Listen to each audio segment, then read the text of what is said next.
ఎవరు వచ్చినా తీసుకొని పోదు. పెళ్ళి కానీ మనోడు సేవకుడు రాగానే వాక్యం విని ప్రతిరోజు సాయంత్రం ఆడికి తీసుకుపోతుంది, ఇంటికి భోజనానికి తీసుకుపోతుంది. వీళ్ళిద్దరి మధ్య ఏదో ఉంది అనుకుంటారా అనుకోరా?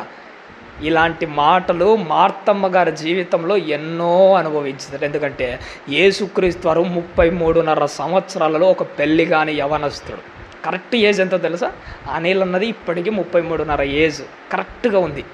అన్న వయసు చూడండి, మంచి యవనస్తుడు. ఇలాంటి యవనస్తుని ఒక పెళ్ళిగానే అమ్మాయి ప్రతిరోజు ఇంటికి ఆ ఊరిలో అడుగు పెట్టిన ప్రతిసారి భోజనాన్ని తీసుకుపోతుంటే ఊరిలో వాళ్ళు ఎన్ని మాటలు వింటారు తెలుసా? కడవ పట్టుకొని నీళ్ళ దగ్గరికి పోయే ప్రతిసారి ఆమె వెనకల గుచ్చిన సూది మాటలు ఎలాంటిది తెలుసా? ఆడ పోయేది ఎవరు? ఆడ పోయేది మార్త. నీకు తెలియదా? యేసుక్రీస్తు అని ఒక సేవకుడు మన ఊరికి వచ్చుంటాడు చూసారా? వచ్చిన ప్రతిసారి ఇంట్లోకి రహస్యంగా తీసుకుని వెళ్ళి అందరికీ తెలిసేట్టుగా భోజనానికి ఎవరు పట్టుకుపోయేది?